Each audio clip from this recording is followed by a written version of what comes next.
Well, that could have gone better. This is Monster Jam, Path of Destruction. Looks like my truck driving career is on a path of disappointment.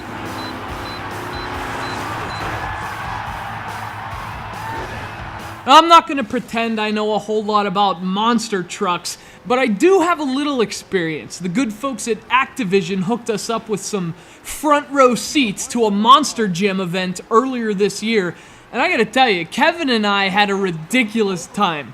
I think ridiculous is probably the best adjective for what happens at monster truck events. Straight up and down. And even though it was our first time, we learned a lot about the sport, or event, or the spectacle, or waste of time, or whatever it is. And most importantly, we learned that you gotta get your nachos before things start. The fatter truck fans sitting in the audience don't like to move once the trucks start, going in circles. God forbid they miss 2 seconds of that. Just eating up the crust cars. And secondly, apart from the repetition of said circles, nothing really happens. Anyway, I mention all this because frankly, there isn't much to say about this game, but also because it turns out keeping those trucks upright is a lot harder than Kevin and I had assumed. I mean, if this game's anything like the real thing, those truck drivers have some serious skill with analog sticks. Released in late 2010 for all the major consoles, Monster Jam Path of Destruction takes players on a virtual ride through the career of a monster truck driver. Make your way from venue to venue on a tour through different cities, participating in some short challenges to level up your truck and progress to new challenges. It's every bit as enthralling as it sounds. So the problem with the career mode is twofold. It's too linear and it's too thin. The mode progresses at a snail-like pace, and what's worse, it doesn't really lead anywhere. The whole thing feels kind of pointless, since all you're doing is unlocking more challenges, none of which last very long.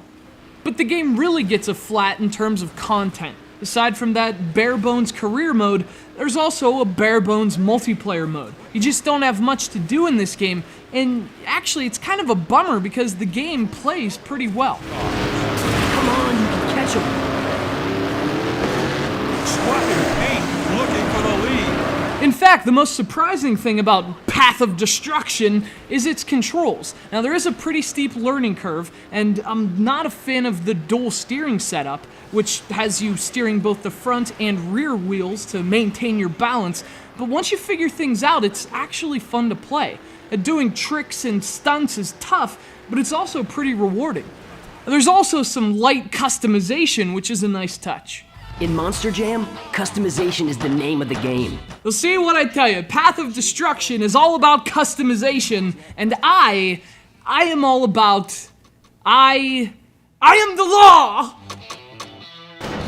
But unfortunately, your creations don't look all that great, and that's another one of the game's problems. It's not very good looking. There are some technical issues, and more than anything, it's not very pleasing to look at. But to be fair, neither are, actual monster truck events.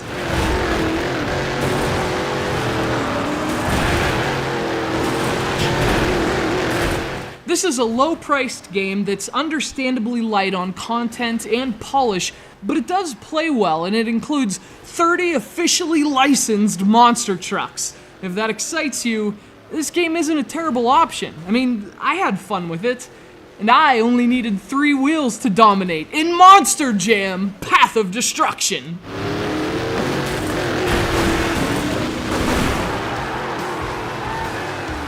That's 3 tricks in a row. What's next?